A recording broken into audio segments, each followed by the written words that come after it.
Let's start the class.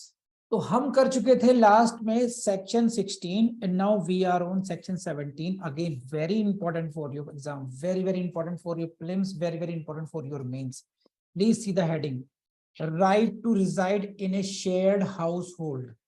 This, see the heading, see the board, this is section 17, right to reside where, in a shared household। Shared household की definition आपको मिलेगी, हम लोग पढ़ चुके हैं अच्छे तरीके से। ये था आपका सेक्शन 2S। पढ़ लेते हैं आगे क्या कहते हैं section. Note with standing anything content, again दोबारा पढ़ता हूँ। Notwithstanding anything contained in any other law for the time being in force, every woman in a domestic relationship shall have the right to reside in the shared household। बस अब समझिए अच्छी तरीके से, बहुत इंपॉर्टेंट है।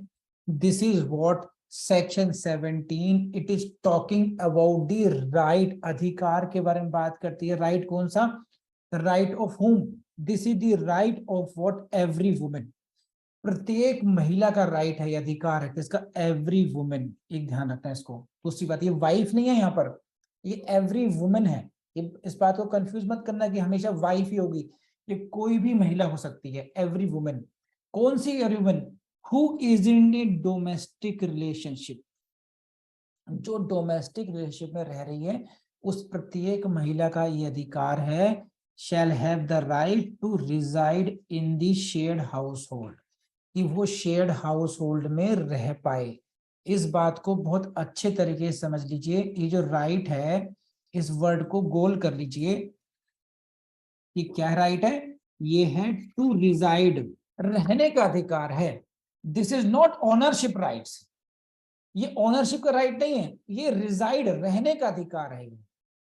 To reside in shared household, तो ownership नहीं है, पोजेशन नहीं है, एक्सक्लूसिव पोजेशन नहीं है। केवल जिस जिस घर में आप रह पा रहे थे, साथ में रह रहे थे, डोमेस्टिक रिलेशनशिप में थे, उसमें रहने का अधिकार होगा। और कैसे होगा? Whether or not she has any right, title or beneficial interest in the same. पढ़ लीजिए अच्छे तरीके से, बहुत इंपॉर्टेंट है लाइन ये।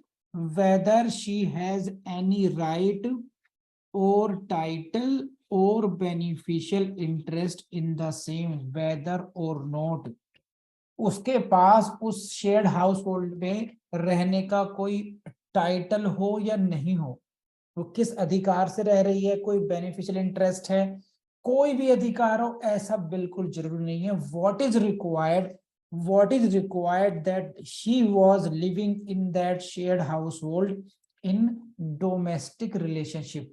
तो जो ये शेयर्ड हाउस होल्ड की डेफिनेशन में कवर होना चाहिए बस। That house, that residence should be covered in the definition of the shared household. That's it, उतनी ही रिक्वायरमेंट है बस। If it is so, in that case every women shall have right to reside in that case. समझे भाई? कोई question यहाँ पर इतना तक? तो सिंपल सी बात है, इस लाइन को पढ़ लीजिए। Notwithstanding anything contained in any other law for the time being in force, इसका क्या मतलब है ये बात समझ लीजिए। Meaning thereby the provisions of section 17 will prevail over any other act।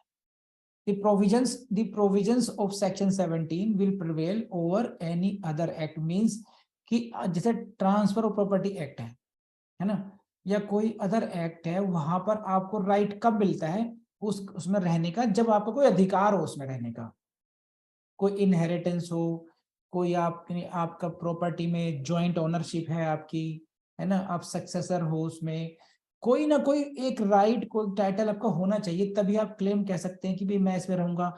आप लेसर हो, आप मोर्टगेजी हो, कुछ तो ऐसा हो कि आप कहेंगे नहीं मैं मकान नहीं छोड़ूंगा, मैं तो रहूंगा इसमें। लेकिन डोमेस्टिक वायलेंस एक्ट ये कहता है कि in case of women, if it is shared house hold, notwithstanding anything contained in any other law for the time being in force, कि किसी भी लॉ में कुछ भी लिखा हो उसके होते हुए भी प्रत्येक महिला को शेयर्ड हाउस होल्ड में रहने का अधिकार होगा। This is right to reside. इतना याद कर लेना, सेक्शन 17 याद रखना। और ये जरूरत नहीं है कि whether she has any right, title or beneficial interest in the same. बस ये अगेन बहुत इंपॉर्टेंट है। ये है आपकी clause 2। The agreed person shall not be evicted or excluded from the shared household or any part of it by the respondent save in accordance with the procedure established by law। तो देखिए यहाँ पर दूसरा जो right आपको पहले मिला है, क्लॉज 1 में मिला है, जो राइट आपको क्लॉज 1 में मिल रहे हैं, उस राइट को और ज्यादा फोर्टिफाई कर दिया गया, सीमेंट कर दिया गया उसको।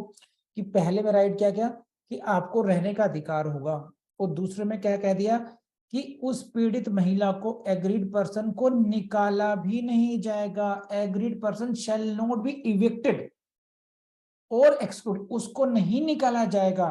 किसके द्वारा? By the respondent.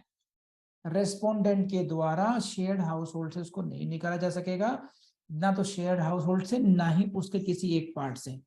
तो क्या कभी नहीं निकाल सकते? नहीं निकाल सकते। कब निकाल सकते हैं? ये रही लाइन इसमें, save in accordance with the procedure established by law. You will have to follow the procedure established by law. उसको फॉलो करके आप निकाल सकते हैं। आप अपनी जरूरत, जैसे सीनियर सिटीजनशिप एक्ट है, वहां पर जो निकाल सकते हैं एक बार को अपनी सीनियर सिटीजन, कह सकते हैं कि भाई ऐसी परिस्थितियां हैं कि we can't survive with her, वो चीज बात अलग हो गई। लेकिन तो सेक्शन 17 आपको कौन कौन से क्वेश्चन आएंगे? हेडिंग से क्वेश्चन आएगा। राइट टू रिजाइड मिलता है, किसको मिलता है? एवरी वुमेन को मिलता है। शेयर्ड हाउस होल्ड में मिलता है। Despite the whether she has or she doesn't have any right, title or beneficial interest in such, and she cannot be evicted without the procedure established by law। और छोटी सी बात है, इतना ही है